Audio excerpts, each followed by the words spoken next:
Welcome to TIA Talks. My name is Jason, your host, and today I've got Memory and Wayne with me today. It's incredible that I get to speak to another broker. And Memory, I don't really know you very, very well, so I can't wait to get to kind of know you a little bit better. I've seen you around, actually, kind of judging some of the rounds of The Apprentice. I thought you were like a big shot judge. I never knew you were ex or TIA alumni, because that's what we call them nowadays. Maybe share a little bit about just where you ended up after TIA and what you're doing now, and then also just when did you enter and what season were you in, and give us a little bit of background on your journey. Okay, so I was in the 2020 version of TIA. Was this virtual or? It was the last in-person one. Okay. So we were housed where TIA people get housed, and we did the show with each other.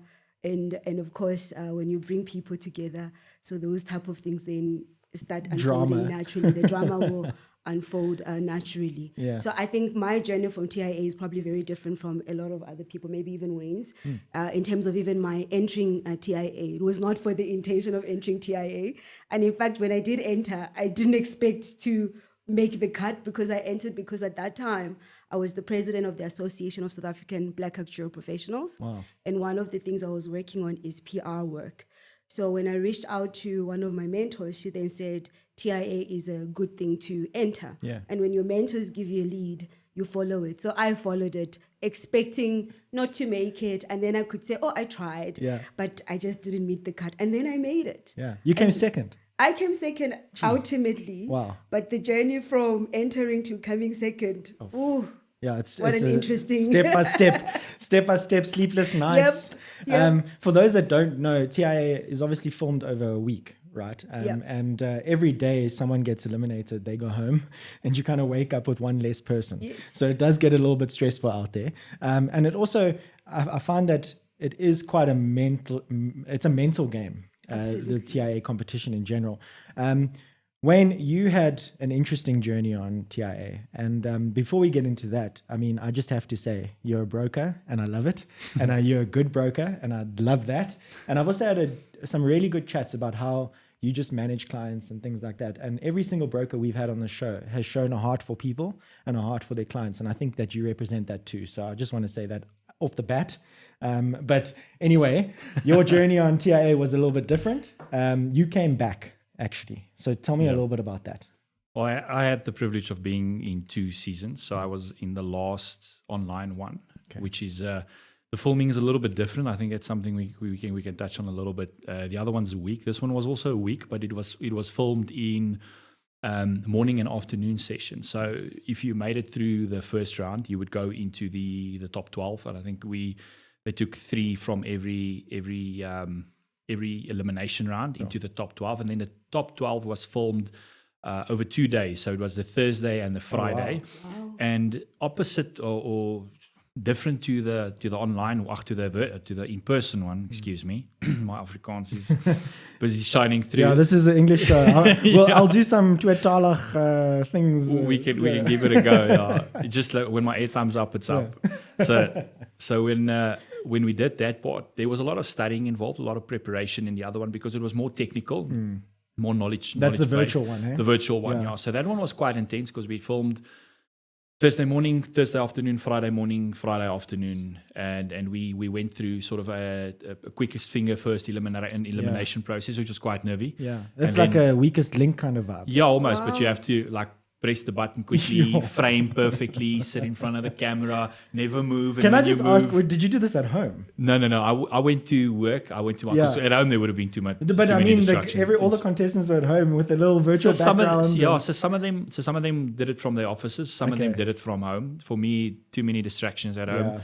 So I went into an office. I locked myself in there, and just every now and again, you'd have someone just walk in with a water or something, because it was.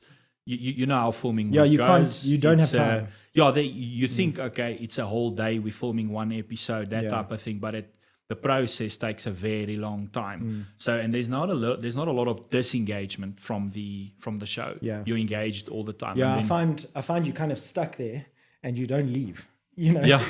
you get stuck in the behind the scenes, Yeah. and the film crew wants you to go this way and that way, and then it's behind the scenes interviews and all sorts of stuff, and then you also have to kind of think about the task at hand, you know. So okay, you came back eventually. That was virtual. So what happened then after? Yeah, so in the virtual one, I came. I was eliminated on the Friday afternoon, basically the last episode before the individual task happened at Discovery that year. So that's like fifth. Yeah, it was fifth. Yeah, there was 4 in the final that year. I thought I was the only broker that flipping got to like 5th. You thought you were the best. Well, listen, I knew at that stage I knew I was the best, and then I realized there were so many other great brokers out there. Some brokers have actually won the competition. Oh no! Don't tell me that. Yeah, we need them as guests because I need to be humbled.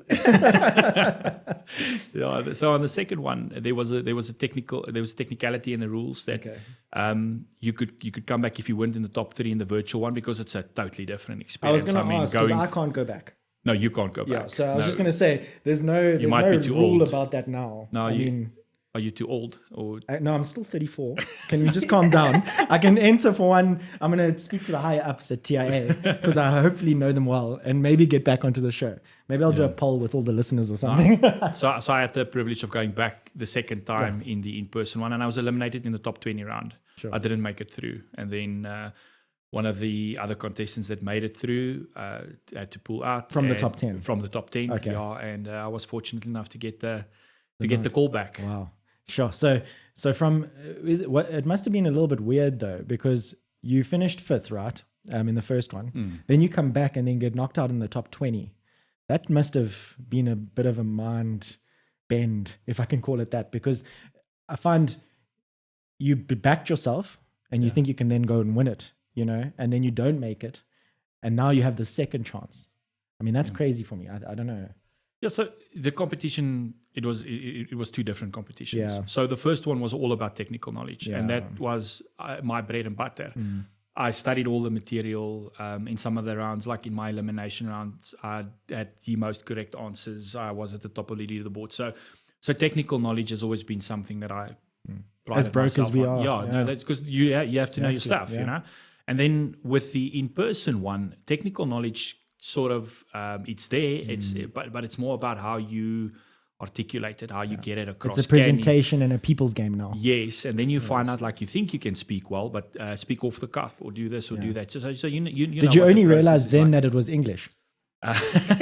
Look, when it comes to that, I just said, listen, I'm Afrikaans, so if my words get skewed up, because you'll find in my season, the second one, there were times when I had these moments, you know. What is the Engelse woord for? Yeah. So funnily enough, there was one word where I asked Simon, can you give me what's the English word for this? And then they gave it to me. So I just find, you know, just take that monkey off your back and ask the question, and then they edit it out, thankfully. Yeah, I didn't see that, so that's cool. I'm going to touch on the rest of your journey, because I know that, we've spoken about Film Week a little bit and how hectic it is, but the tasks itself and the way that you present yourself. Today's topic is about mental health. And I just want to make that very clear to the listeners. We are not experts, but we have been through the mill when it comes to just ish that has hit the fan and life happening, and everyone can relate, I'm sure. We see it a little bit differently because we've been under a pressure environment. But Memory, I wanted to maybe touch on your journey at TIA, because there was a little bit of drama, and then you have to kind of get through this on TV or live television kind of thing. And then after that, you go back to the real world and you have to sort stuff out, and you have to kind of relook at yourself and where you're at and do a lot of introspective kind of work. Maybe tell me a bit about that, and what introspection did you do, and what came out of it for you? So it was so interesting that whenever people would ask me to say, how was TIA? My first response was, I saw flames, guys. I just saw flames. Yeah. The fact that I came second actually never registered in my mind. I think to this day, that element didn't register, because I think I felt like the type of harm I caused to the individuals that were participating with me, I was very disappointed. So that was a point where you need to analyze yourself.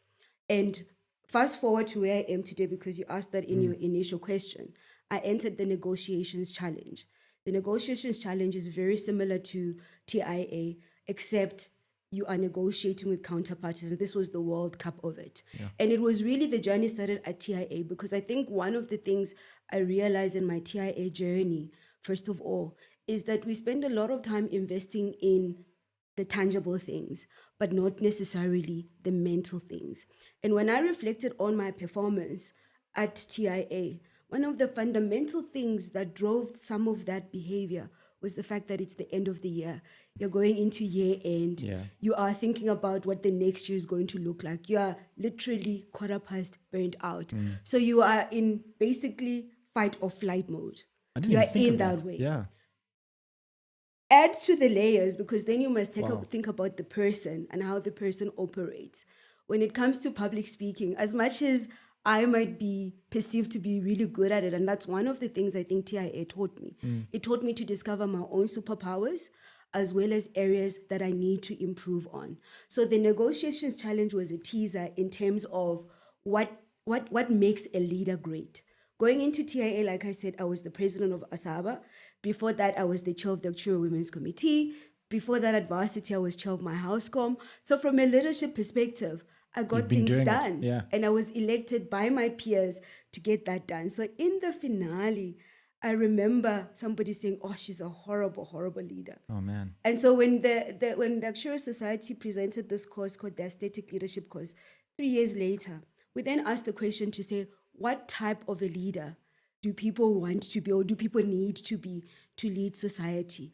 Are you a Steve Jobs, or are you a Richard Branson, who thinks about the people and cares about the people? In my challenges where I led at TIA, we won the challenge. Yeah. And I used the same pattern to go through all the other challenges. What I disregarded is the human dynamic. Wow. My own sense of anxiety, because I remember the first time we stood in front of the camera at the school, I literally stopped breathing. Sure. And I remember Knox saying, "Memory, breathe." And then I was like, ah. So in that moment where we are like fight or flight, you don't have the moment to compose yourself and think of an answer and then articulate. You're literally feeling like a trapped animal in it, and then you're like, ah. So one of the things I always say when people ask me to say, how do I prepare for TIA? First thing, authenticity. Truly, I was my authentic self in TIA. From start to finish. From start to finish. But I'm a whole human being. I'm not composed of just those elements. There are other layers. The situation and how I entered and came into TIA, the lack of preparation, the lack of checking what the competition is about, what we're trying to achieve in the competition. I didn't have that. I was sort of, okay, I'm doing this, then I must do a video. But this video, they're saying that if you get the highest votes in the social media, then you go to the next round. I had the lowest ones. Yeah. So I was like, these people keep pushing me forward. But there was something that they saw. There's a talent that they saw. And that presented TIA knows itself. how to do that. Yeah. Precisely, which is why I'm saying be authentically yourself. Yeah. Because that authentic side will show you, even you yourself, to say, these areas I need to work on. My negotiation skills in terms of trying to understand the other person, and the fact that to win the negotiations challenge, it's not just about how well you score, but how the next person feels about how you negotiated. So for me, TIA showed me a side to myself that I didn't. I thought I'm sweet and kind. I'm a kitten. I'm a little kitty cat. When people see me, and in terms of how I react, I come across, I'm a lioness. I'm fierce. I would tear you to pieces. But I'm getting scared right now. Calm down. I'm still a kitty cat. Please remain seated at all times. I'm still a kitty cat. Okay. I'm still a kitty cat. Sure. It's just that under exaggerated situations where I feel like I'm defending myself, and TIA is really, you must justify yourself. Yeah. The reaction that comes out is, and I think for professionals who work in the actuarial sciences, who have more mathematically inclined, your triggers are going to be very different. Your mind, the way you process is going to be very different. I came in saying it's a team competition. Fab, we're a team. Let's work as a team. And that was fun. Then at some point, it felt like the rules changed. And it's also about my individual performance. Yeah. So how do I win as Memory Zimba, but also win with the team? With a team. The balance is crazy. The balance is crazy, and you must figure it out immediately. Not only that, you've been agitated by certain individuals throughout. You've had the peace of mind or the calmness or the space to say, Husa, it's okay. Then they say, why are you voting for this person? And warrant your point. The English, they ask, who has been coasting? I was so nervous because now I speak in front of the judges. I'm like, I need to Google this word. Yeah. What does this word mean? I never got to it because the nerves of performing were just so that when they said we must vote for each other, my brain went on overdrive. And I think in the Actual Women's Committee, we've started talking about imposter syndrome. Yeah. And one of the things that happened at this year's convention is they brought a clinical psychologist and had a panel, a lady with a child who's autistic, an autistic actuary, and they were talking about their experiences. You replay conversations over and over and over, those disappointments over and over and over. And after TIA, I went on retreat because I really wanted to understand my experience from my perspective, but also from the perspective of the people. Yeah, I think that's so good. You mentioned so much in that, and I think I'm going to touch on two things. The one thing that you mentioned was just superpowers and how you identify your own superpowers. And I know TIA does that. They help you identify your superpowers, and then you can actually excel in that. And don't worry about your weaknesses too much. You know, those will be filled up with the team members, and you know that's where the balance comes in. But the other thing that you mentioned was difficult competitors or difficult team members. And I had one. I'm not going to mention their names. But somebody, they all know who it is. But there was one person that I didn't get along with, and that was quite difficult for me. And then eventually we had a chat, you know, and I got to know the person behind the competitor. And that was it was humbling and also eye-opening for me, because I realized that everybody kind of processes things very differently. Exactly. And this person actually was super intelligent, all of the qualities that you need, you know, as a TIA competitor or winner even. But that person would actually have a different way of thinking and a different way of dealing with things, completely different to myself. And I could look at every relationship, even with my wife and I. You know, I deal with things in a certain way and process information in a certain way. She does in a different way, and we have to kind of merge those things together. How would you say TIA kind of caters for that? Because I find that getting shoved in front of a few judges and having to speak is difficult for an extrovert even, and somebody who is comfortable with speaking. And now you've got somebody who's in actuarial science, who sits behind a desk and looks at numbers all day, still has a personality. We all know actuaries have a personality. It's a, you know, generalization. But I do think that there's two different types of people. You know, I'm not an actuary. You know, so I don't know, maybe I'm going to jump to you, Wayne, and then we can jump back to you, Memory, because I do think that there's different types of people that actually enter, and how they deal with things are different. But how do we, just as maybe in our workplace specifically, how do we deal with people's mental health in a space where they are very different to you? And I don't know if you want to answer that question or if I should throw it back to Memory, because it is loaded. But yeah, because you're just mainly because of your journey, because I know when you came back, you mentioned imposter syndrome too, Memory. I struggled with that a lot. You know, am I worth it? Did I do a good job? You know, should I have shut up? Should I have spoken? I know I'm good enough. Am I not good enough? You know, that all went down. And for you, it must have been up and down there too, because it was 20th, it was 5th, it was leaving, it was coming back. I don't even know, you know, what went through your head. But yeah. Yes, I'll touch on two things, my own workplace, and then I'll touch on I'll start with the TIA portion of it. Apologies. So because I came back, I did sort of feel like there was a target on my back. I was the one that didn't belong there. I was eliminated, and now I get the chance to go back again. I was on the brink of 35, so I also was aware that I might have been one of the older. So I must call you please don't. We don't differ that much in age, but otherwise I'll have to teach you things if you do that. Let's just move on. I'll edit this one out. So yes, I sort of had that target on my back, and it was a whole different game. So coming back, seeing everyone, they earned their place. Mine, I felt it was earned, but it was due to a technicality. So, you know, you can harp on too much about that and imposter syndrome, this and all of that. I knew that I could do well there. I just knew that I needed to play the game better than I did the previous year. The previous year I came in as not as a hothead, but I'm a competitor. So I want to win, and I want to win at all costs, and I'll do whatever it takes. But I don't win for this.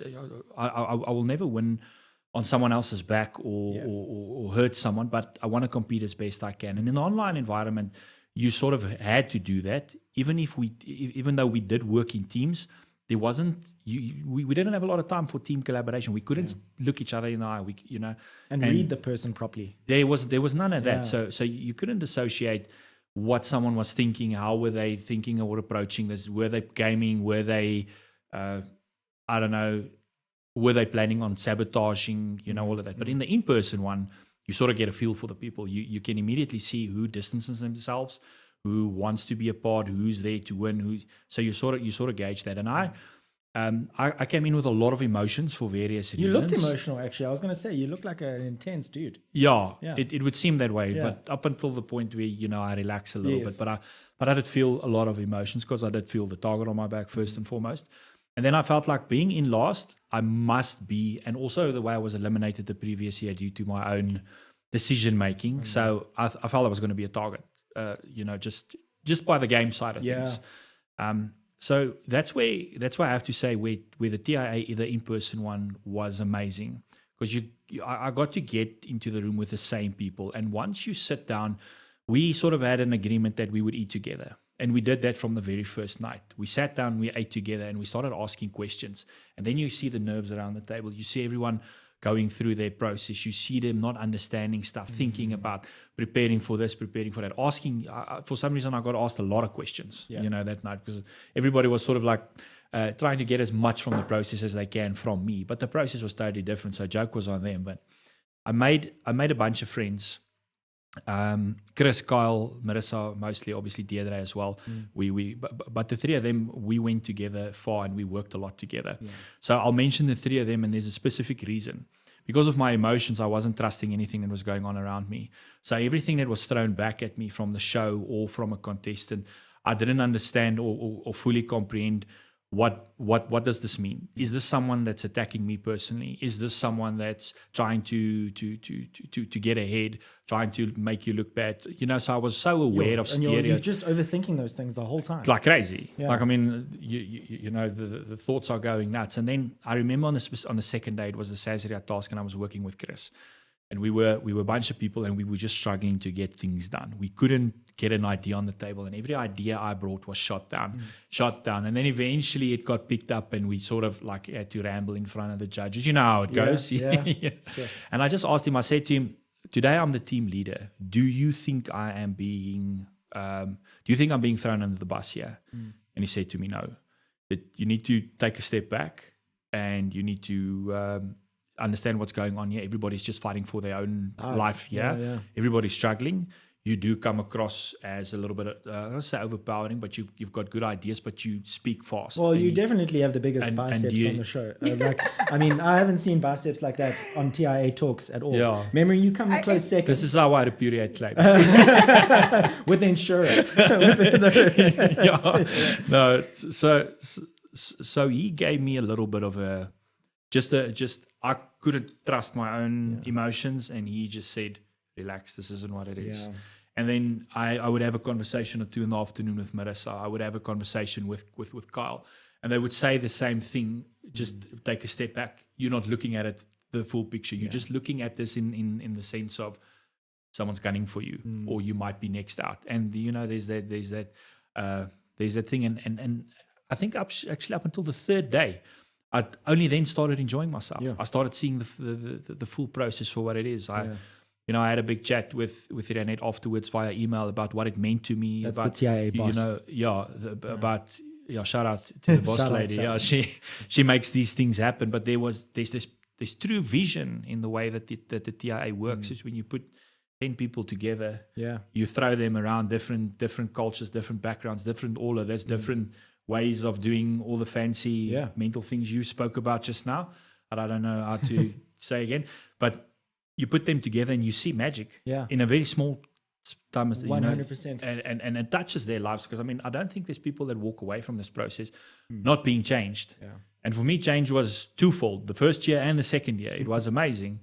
So forward that to the workplace. My workplace we are 15 people and we are 3 gentlemen. Can be difficult. I love it, but it's a tough environment. Sounds like a normal broker environment. Yeah, it's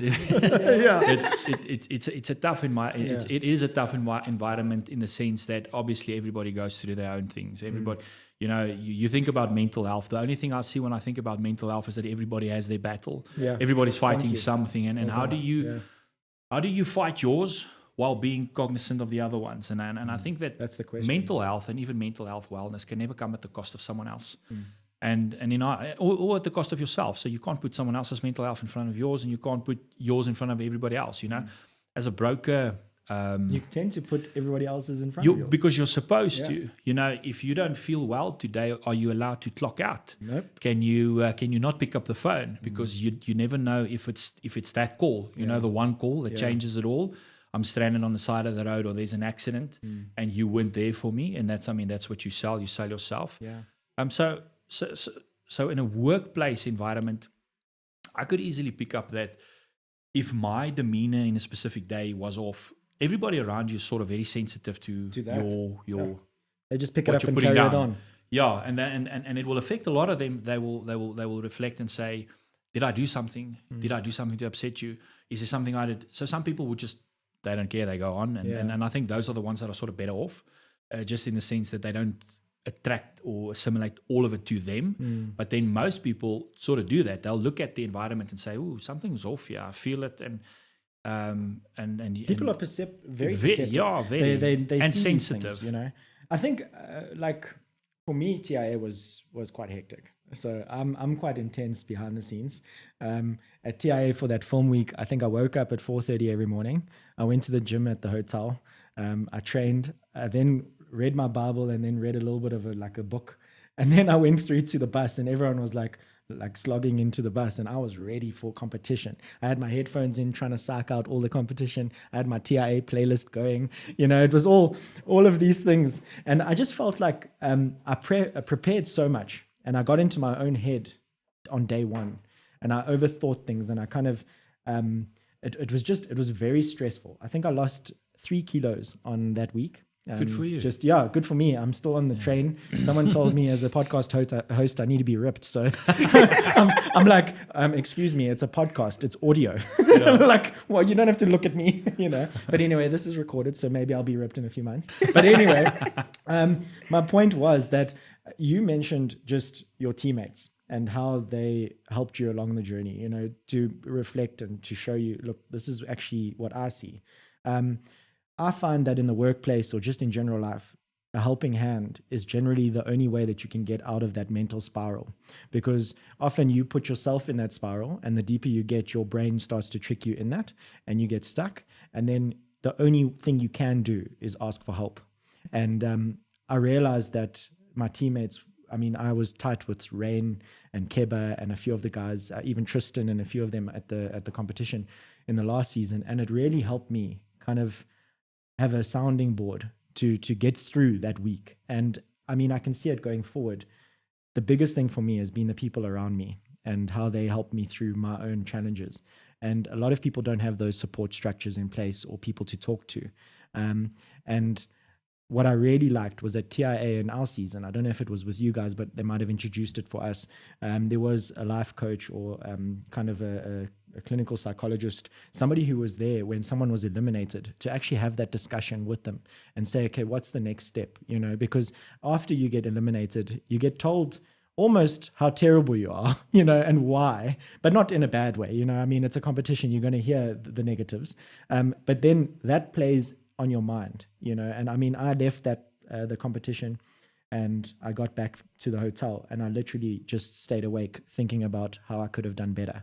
And I don't know, that was a very tough thing. If it wasn't for my wife and a few other people, I don't know where I would have been, because TIA really, really was tough. Having said that, the person that was there and the teammates that were there helped. And Memory, I don't know your experience and just helping hand and people around you. What can you add to that? Sure, I think my experience was very different from both of yours. In that, even the way you're thinking about it, you guys went in, you had a strategy. You had a mental preparation thing going on. And for actuarial exams, because I mentor students across the various universities, and I speak to them about preparing for such things. But even I was taught those things. So I would say the way you guys went in is probably the right way to go in. Whereas from my side, I wasn't competing. Yeah. There was no competition for me. I was surviving. I was, okay, we're here now. We must do this task. Let's get it done. That self-awareness that you're speaking about, when you spoke about the fact that, am I being over anxious?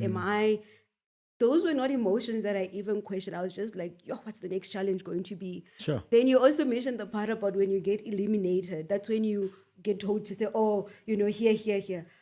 I want the final challenge and still go told off. Yeah. So by the time we went to the finale where we were sitting around the table, I was just like, my gosh, I hurt people. Yeah. And the reason why I even chose to do this mental health session of this is because I come from a place where I was diagnosed with clinical depression. So that meant fighting my own demons mentally. The fact that you mentioned that you're also fighting somebody else's emotions, somebody else's feelings, my mental capacity there was just, gosh, now we're in a team. We must do teamwork. All right, I can do that. I can be a team player. Let's be a team player. That's what this is called for. And now you're telling me, no, memory, you need to win as memory Zimba. So I'm like, okay, how am I going to win as memory? So my internal questions were about, am I in a team? Am I alone? And when am I in a team? And when am I alone? And when that flipped, everything would sort of fall apart. So in terms of people who are in, and this is what work is like. Work, people are going through so many different things that by the time you're showing up in that workplace, some people are in survival mode. Yeah. They didn't go to gym to work out. They did it just to wake up. They just, gosh, even waking up was an achievement. Yeah. The fact that they arrived in that room was an achievement. And when they enter that place and they don't feel safe, you're going to see exaggerated, and TIA does that. Yeah. It forces you almost to be under intense pressure. You're almost in a corner. And I don't believe the workplace should be like that. Yeah. And in terms of how people think, there's the average way that general human beings think. Then there are those outliers. And what tends to happen and how we create safe spaces, we create for the general population. We don't necessarily always do it for the outliers. Yeah.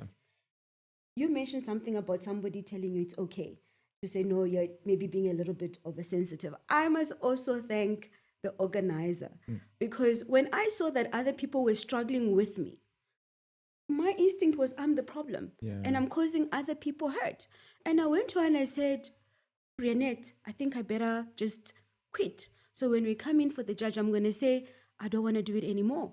And she said, Memory, you have earned the right to be here.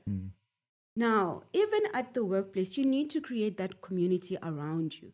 You need to know who to ask because if you had asked the wrong person, is it me? They might have, if they had an agenda, given you a different set of information. Yeah. However, you were lucky enough to have asked the right people. And she said, you've worked hard. You deserve to be here. She also said, you made a mistake. And I did make that mistake. I need to own that I made that mistake. Learn from it and move on. But then you must also have a growth mindset and learn from it and move on. And that's what she said. The same way you were the elephant in the room, quite literally, the elephant in the room has a new meaning for me. Yeah. I am the elephant and I'm in this room and I'm standing. Look at me. Look at me. Yeah. You know. And I had to apologize because sincerely, I was extremely sorry. After that, I went and drove around looking for flowers to say I am sorry. And I apologized. But in the finale, when even the flowers were not acknowledged, memories, but we're still friends. That again, I had to take a step back and say, now you see, this person is saying my friend, but you didn't mention the flowers. But that type of analysis can only happen when you are calm and you can say, gosh, I hurt this person so deeply that those flowers didn't mean anything at all. Sure. So how do you then say, all right, I think I'm a kitten, but in my reactions, I'm a lioness and I've got claws and I claw people and I hurt them. That's internal work I have to do. I can't change other people, but I can change myself. And in the workplace, if we create spaces where somebody doesn't conform to the norm and we're able to take them aside and have a conversation as opposed to, I'm attacking you. You did this or you didn't do that. Yeah. We create different type of workplaces. Also saying that some safe people... workplace. Safe workplaces. Bottom line. Where some people need to work with music because they can't concentrate with noise. I'm one of those people. I need ultra noise in my background because otherwise my thoughts are going to be... And policies and procedures and all those things need to change to accommodate the outliers. Bottom line. Precisely. But also I think And culture. leaders have a bigger responsibilities of driving the type of culture that accommodates certain people. We're not, of course, we can't make exceptions for every single thing.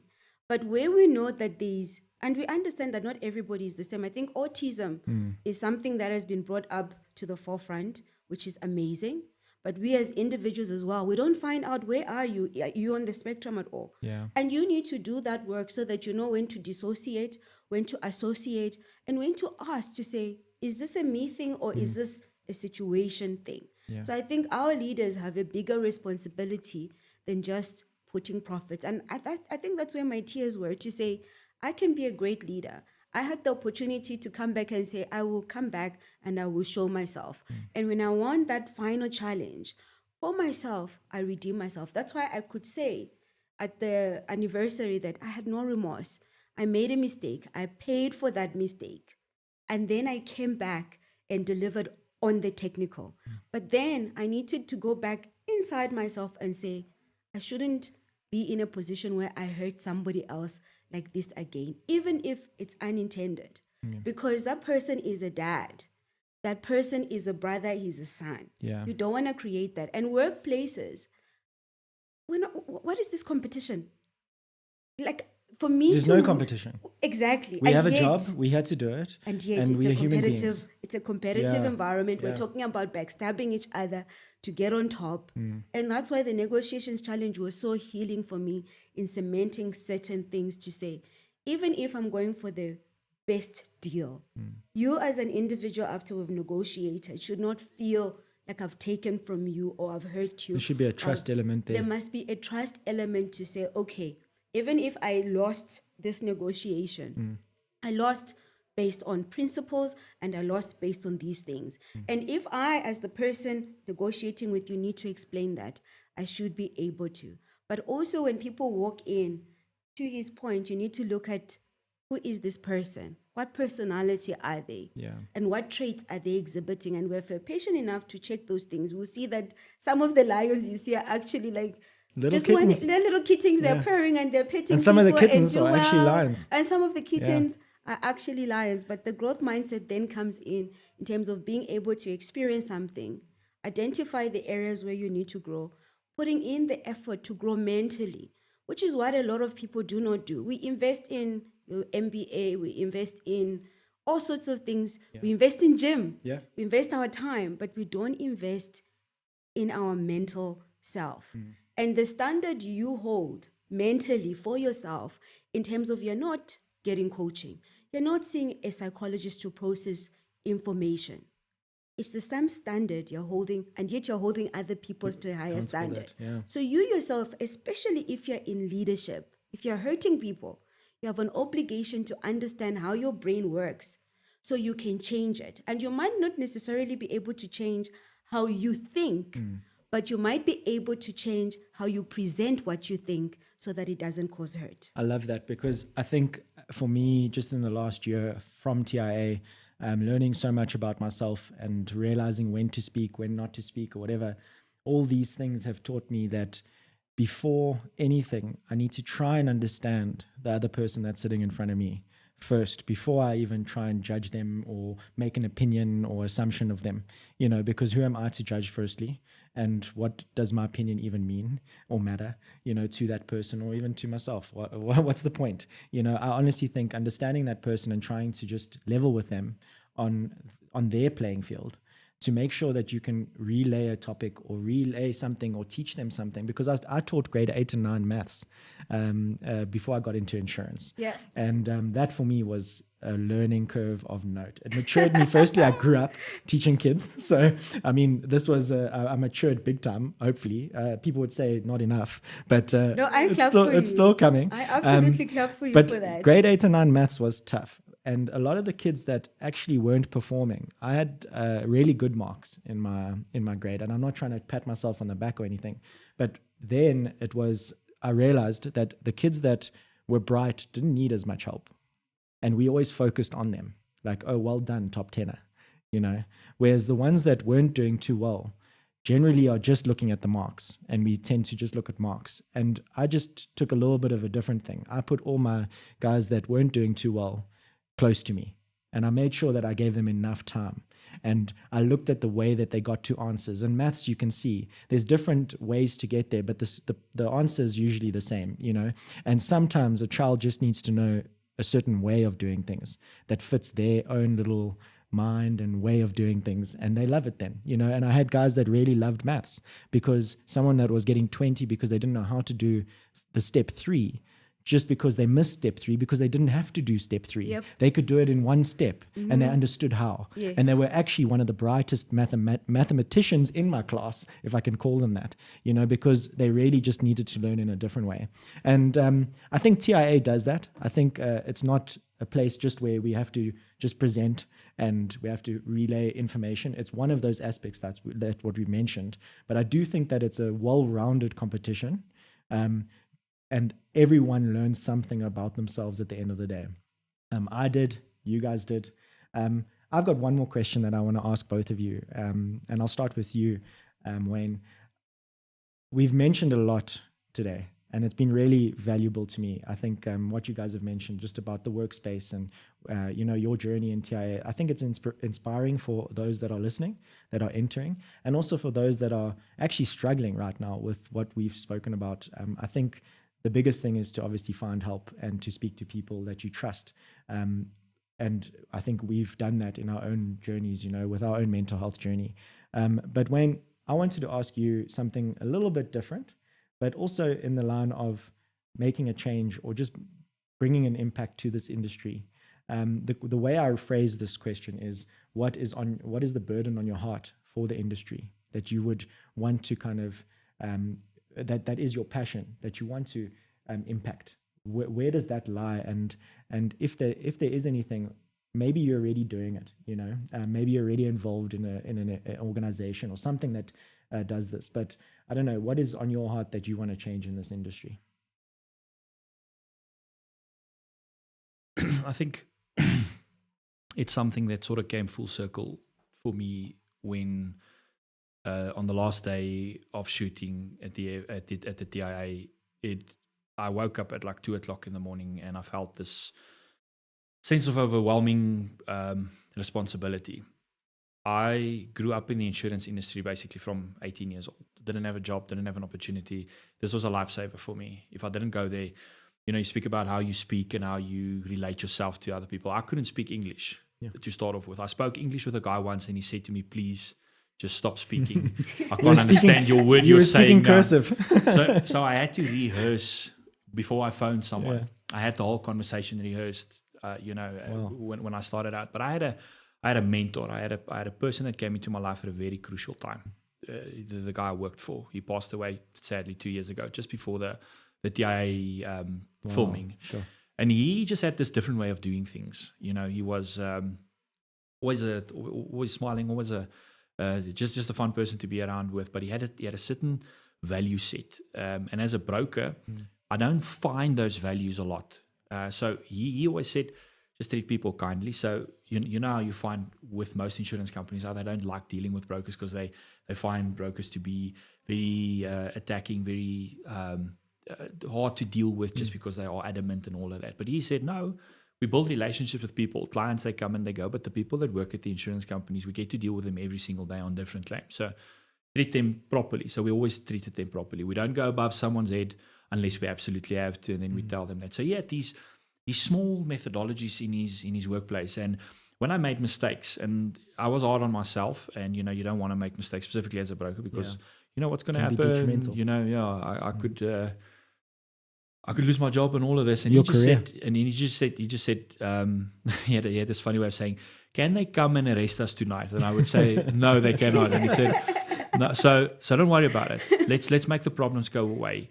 And he kept on saying, he didn't say it in these words, but it was like, let's just fix the mistakes. Yeah. Forget the mistake, remember the lesson, and just continue along that path. And it guided me on small things to let go, on when to pick up a fight, when to let a fight go, that type of thing. But always treat other people with respect. And when he passed away, it was just after COVID. It was a tragic event. He had 1,000 people at his funeral in a small place like Nigel. Wow. Because of the impact he had on people. In Nigel. Wow. And there are only 500 people there. Yeah. So they came from different towns. Okay. But he had this profound impact on people, and I could see it in the way he lived. And when we came to the TIA that week, I told you that for me it sort of came full circle. On the third day we did the whole I think it was the was it TCF? No, it wasn't the TCF one. It was the Insurance Crime Bureau task. And I remember, going through the task, and they was asking specific questions. And he used to be in the police and in all of that. And he taught me some things, and it came in there in that specific task, and I could apply it and all of that. And I just started remembering him, and I just. You always feel like when you come from a small town to a place like Sandton or the fancy areas where everybody dresses in suits and you don't have a suit that fits you, that type of thing. I struggle with that. It's not about fitting. Yeah, all you have is your Budbul shorts from Nigel. Yeah. Like, come on. Jeez, and I hate wearing khakis. Okay, what's your burden on your heart? Tell me. So I felt the only thing that I needed to do was not to live his legacy forward, the way he treated people. I think the insurance industry needs more good people. People that when you speak to them over the phone, they say what they mean and they mean what they say. And that helps with mental health, in my opinion, just as well, because that helped me a lot. Even in this area where people continuously kept saying that you feel real, everything about you is real, you seem real. And I just understand, but I don't understand what you're saying. I don't know what real means. It's just who I am. Yeah. And he was in that way. I think the insurance industry needs more real people. Needs more people that actually care, not just say that they care. And I found that on that last day, when I woke up with all of this, with all the lessons, with all the emotions, with everything that went to it, I understood one clear thing, and that is that what we value in Nigel that works for us, I need to push it into the into the industry at a larger area, because people need this. Yeah. People don't always want to just business, cheers, goodbye. There's people first. Yeah, you want friendships and you want meaningful relationships, and that's what I wanted to push forward as much as I can, where I can. Just that way of doing things that's different to the norm, where everything is just about the bottom line. Yeah. It's not about the bottom line. It's about the people that make the bottom line, and that for me was valuable. He raised me in such a way, and I think I have the obligation to take that forward and teach people his way. What was his name? His name was Clippies. Clippies. Yeah, everybody called him Clippies, but he was always smiling. And he used to say it's not because of his drinking habits, because it was because of his surname. His surname was Steenkamp. But okay. So this episode is in memory of Clippies. Let's do it. Thank you. Yeah, that was awesome. I think people first, people do matter. And I say that in every single episode. And just as a broker, I know that's the fact that you want to bring that into the larger areas, that almost those small town morals and values, I think that is a very kind of pure purpose. And I really do want you to pursue that. And I think you are doing that just with the interactions with your clients, with the interactions with the people around you. When we met, I know that you're doing that. So kudos to you. And thank you so much for joining us, Wayne. It's really been a pleasure having you. Memory, tell me what gets you going on, and what's on your heart for this industry? I think in my heart for this industry, really, and I think my ask is the same thing that Rionette did for me. You mentioned the point to say we appreciate the A students, we appreciate the ones that are winning. And inadvertently, we create a culture where we're saying, for you to be somebody, for you to be worthy, you need to be perfect. And in fact, imposter syndrome, one of the things about imposter syndrome, one of the 5 traits, could be more, but in my reading, the 5 traits, is this perfectionism, that you need things to be perfect, because then you attach your identity to that. Same thing with failure.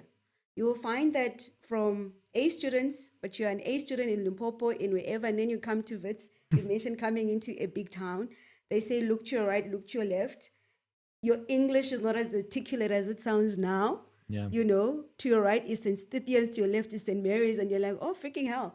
Only one of us is going to be here, surely. And I honestly thought all the saints were dead. So, I mean, like... it surely is not going to be me. Yeah. But when you create an environment where it's okay to make mistakes, and that's what I think the Insurance Apprentice is really, that's the selling point for me. Yeah. Because we're seeing these individuals fight their own personal demons, have interactions with each other, fail at both sometimes, and then the next day you have an opportunity to start afresh, to have learned from those mistakes so you can do better. I think we can create good people, genuinely good people, when we allow people to have a place to fail, to make mistakes, because that's how you learn. These light bulbs that are here, the person who made this work failed 10,000 times before he got it right. And let's be honest, even I myself didn't come into insurance because I was like, oh, insurance, or when I grow up. You'll find people come here because of circumstances. But when they are here, this industry is so amazing that one, you will find where you're going to thrive because it's broad in nature. Two, there's so many amazing individuals that you're going to find that kindred spirit. You will find your tribe where you feel safe.